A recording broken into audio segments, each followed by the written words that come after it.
Here we will see some basics of angular momentum. So angular momentum in quantum mechanics.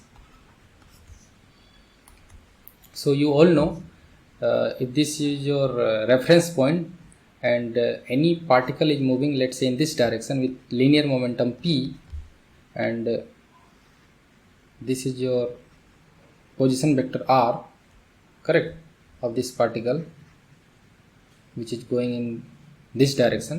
So angular momentum by taking the position vector with linear momentum vector. So this is how you define angular momentum.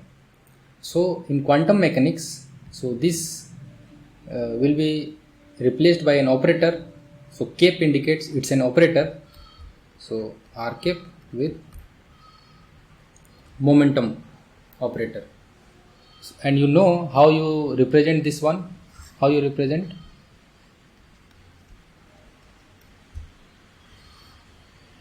X, Y, Z.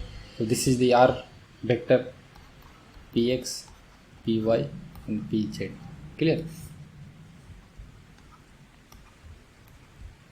So in quantum mechanics, everything will be replaced by an operator. So this is what your angular momentum operator is.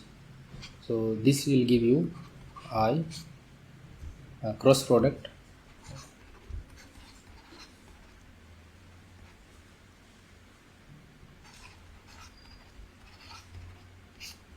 I component, and then j component will be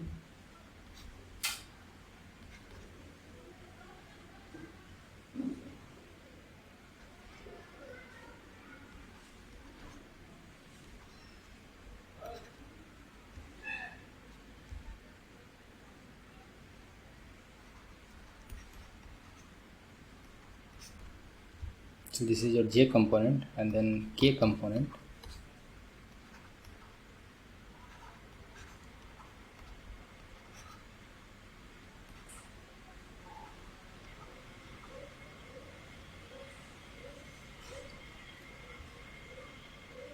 So this is how you represent angular momentum operator. So this becomes your Lx. So Lx component of angular momentum is this. This is your Ly, and this is your Lz component of angular momentum. So now we will see commutation.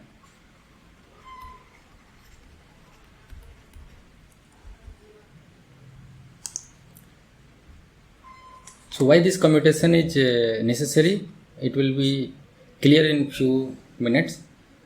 So how do we define commutation? So if you take A and B, so how do you find the commutator of A and B? It is defined this way: AB minus BA. So if this is equal to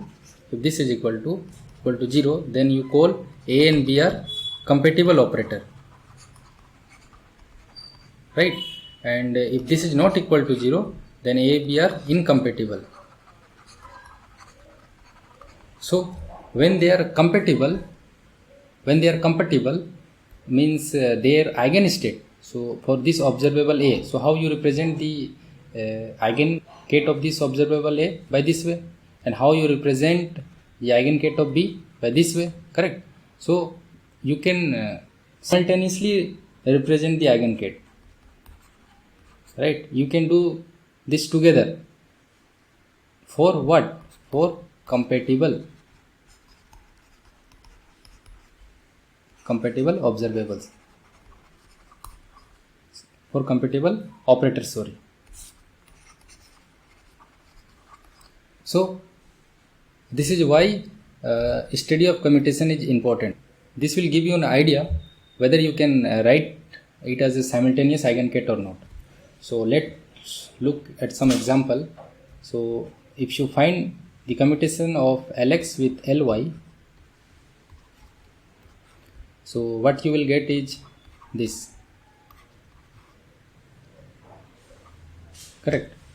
And if you calculate the commutation of L square with any of the component of Li, what you get is 0.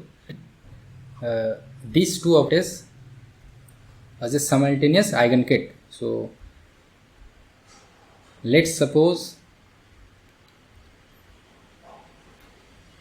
I take this eigenket and I label it as L, M. So L stands for the eigenvalue corresponding to this eigenket, and M corresponds to eigenvalue corresponding to this eigenket. Okay, so this correspond to eigenvalue corresponding to L square, and M correspond to eigenvalue of one of the component of angular momentum, let's say Lz, correct? So how we can represent it together? Since both are compatible operator, so you can represent it as a simultaneous eigenket.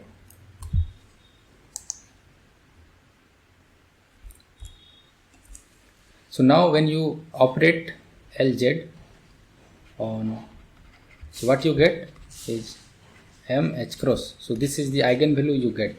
So this gives you the z component of angular momentum.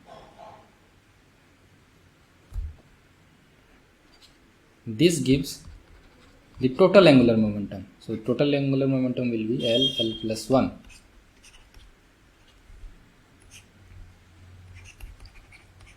So total angular momentum L will be how much? Root of h cross. Clear? So this is your total angular momentum. So this is the usefulness of commutation. So you want to see how L and M looks like in one of the direction.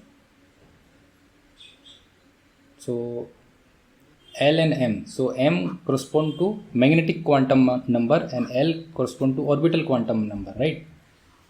So let's suppose you want to look in this n direction how this eigenket looks like. So we have already seen how to project.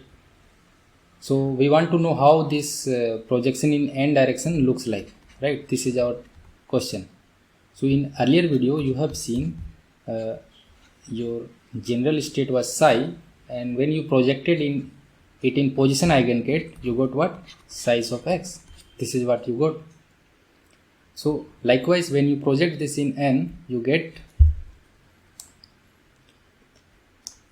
spherical harmonics. So this is a function of theta and phi. So like this is a function of x. So likewise here, since n corresponds to some direction, so it's described by theta and phi. So the point here is that whenever you are given any state, let's suppose this state, and I ask you to find what is the z component, what is the z component of angular momentum. So what you will do, you will simply operate here. So what you will get? M h cross you will get, correct? So this is your L and this is your M. So M is what? Half. So you will get half h cross. Half h cross.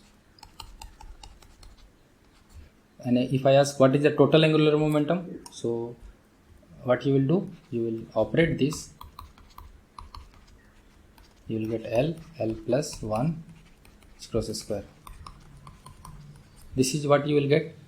So from here you can find total angular momentum. So this is square, if you take the root, you will get L plus 1 times h cross.